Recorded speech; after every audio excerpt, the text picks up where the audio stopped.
माझ्या माहितीप्रमाणे किमान 30 ते 35 मतदारसंघांवरती मतमोजणी थांबलेली आहे.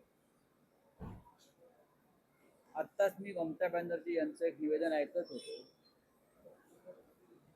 त्यांनी असं सांगितलेलं आहे की अनेक मतदान केंद्रावर भाजपचे कार्यकर्ते लुटालूट करत आहेत आणि CRPFची मदत भाजपच्या कार्यकर्त्यांना. हे जरी खरं असलं तरी भारतीय जनता पक्ष पश्चिम बंगालमध्ये सत्ता घेताना दिसतो. जे मोदी आणि शहांचं स्वप्न होतं की भारतीय जनता पक्षानं पश्चिम बंगालमध्ये निवडणूक जिंकावी त्यांच्या कारकिर्दीत, ते त्यांचं स्वप्न आता पूर्ण झाल्यामुळे, ते स्वप्न त्यांचं अखेरचं पूर्ण झाल्यामुळे कदाचित मोदी शहा यांचं राष्ट्रीय स्तरावरचं कार्य संपलेलं दिसतं. नाही पण त्यामध्ये ध्रुवीकरण झालं, म्हणजे हिंदुत्ववादी ध्रुवीकरण झालं किंवा हे द्वेषाचं द्वेष, धर्मांधता, SIR या सगळ्या माध्यमातून ममता बॅनर्जी यांचा विजय रोखण्यात आला. ममता बॅनर्जी यांचा पराभव अशक्य होता आणि अशक्य आहे. आज भारतीय जनता पक्ष जिंकताना जो दिसतोय, हा विजय सरळ मार्गाने मिळवलेला नाही. हे आपणही पाहताय, आपण सुद्धा अनुभवताय. केरळमध्ये काँग्रेसला प्रचंड यश मिळालेलं आहे. एक राज्य नव्याने काँग्रेसकडे आलं. आसाममध्ये भारतीय जनता पक्ष जिंकले आहेत, आश्चर्य वाटण्याचं कारण नाही. तामिळनाडूमध्ये TVK नावाच्या एका पक्षाला लोकांनी मतदान केलेलं आहे, ज्यांना राजकारणाचा किंवा समाजकारणाचा कोणता अनुभव नाही.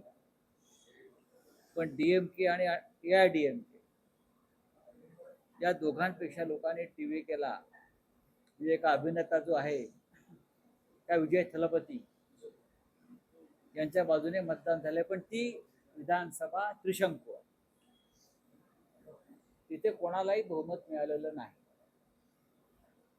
अशा तऱ्हेने निकाल लागलेले आहेत. पण NDA अजून मजबूत झालंय पश्चिम बंगालच्या निकालानंतर. दिवा विस्ताना मोठा होतो. दिवा विस्ताना मोठा होतो, हे माझं वाक्य तुम्ही लिहून ठेवा. पश्चिम बंगाल जिंकल्या, दिव्याची एक वात जास्त पेटली. दिवा विस्ताना मोठा होतो. NDAच्या पतनाची ही सुरुवात असं मी मानतो. जिंकले पश्चिम बंगाल, जिंकले आसाम, तरी त्यांना देश चालवणं सोपं नाहीये. असं काय महान काम केलं NDAने गेल्या वर्षभरामध्ये, कोणी सांगितलं तर मी त्याचा सत्कार करेन. प्रचंड महागाई वाढलेली आहे, बेरोजगारी वाढलेली आहे, गॅस सिलेंडर मिळत नाहीये, नोकऱ्या उपलब्ध नाही आहेत, जगामध्ये भारताची मानहानी सुरू आहे. प्रधानमंत्र्याची मानहानी सुरू आहे, मणिपूर पेटलेला आहे, कायदा सुव्यवस्था ढासळलेली आहे. तरीही जेव्हा लोक मतदान करतात असं चित्र निर्माण केलं जातं, तेव्हा हा घोटाळा आहे आणि हा विजय सरळ मार्गाने मिळालेला नाही, हे लोकांनी स्वीकारलं पाहिजे. महिला आरक्षण दिले, त्याचा काही परिणाम नाहीये. 92 लाख मतं तुम्ही ज्या पद्धतीनं डिलीट केली पश्चिम बंगालमधून, 92 लाख, हा त्याचाही परिणाम आहे. आणि जसं मी आज सकाळी सांगितलं की भारतीय जनता पक्ष हा ममता बॅनर्जींचा पराभव कधीच करू शकणार नाही पश्चिम बंगाल. पण भारतीय जनता पक्ष आणि निवडणूक आयोगाची युती झाली आणि त्या युतीमुळे हा पराभव झाला. आता हे जे निवडणूक आयुक्त आहेत ज्ञानेश कुमार, यांना त्या बदल्यात काय बक्षीस मिळत आहे याची आता आम्हाला प्रतीक्षा आहे. पण इंडिया आघाडीतले जे सगळे महत्वाचे नेते, मोठे नेते, त्यांच्याकडे आता सत्ता नाही. स्टॅलिनकडे सत्ता नसणार, ममता बॅनर्जींकडे सत्ता नसणार. तर भविष्यात इंडिया आघाडीकडून एकत्र येण्यासाठी यावंच लागेल. एकत्र राहावंच लागेल.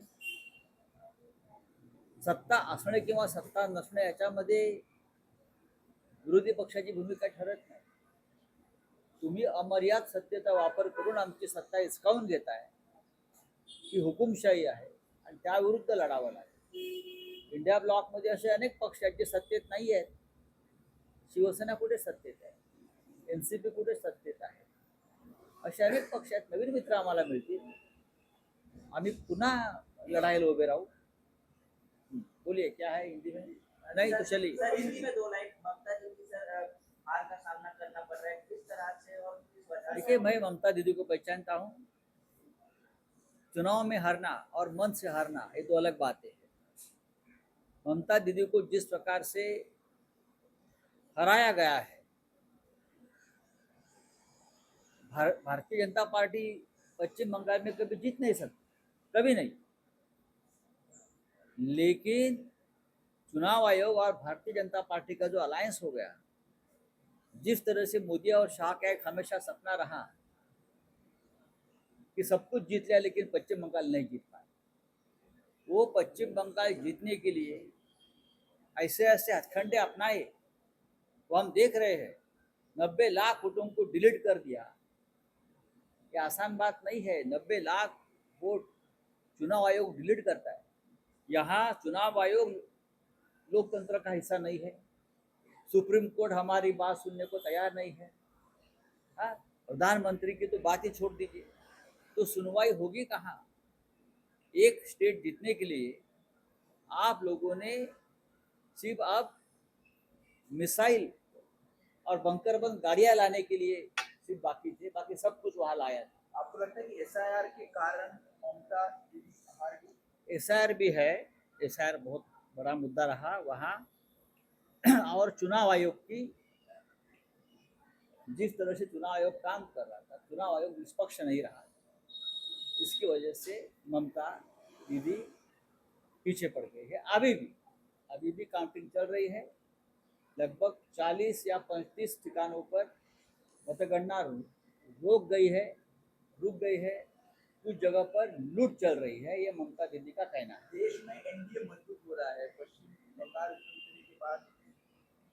जब कोई दिया बुझता है तब उसकी जो जोत होती है वो बड़ी हो जाती है. अब दिया बुझेगा, इसलिए थोड़ा वो उसकी जो जोत होती है, फ्लेमिंग होती है, वो बढ़ गई है.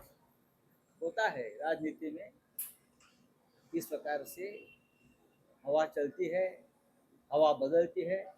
अब पूरी हवा बीजेपी की है, एक दिन वो लोग भी हवा के लिए तरस जाएगा. देखिए.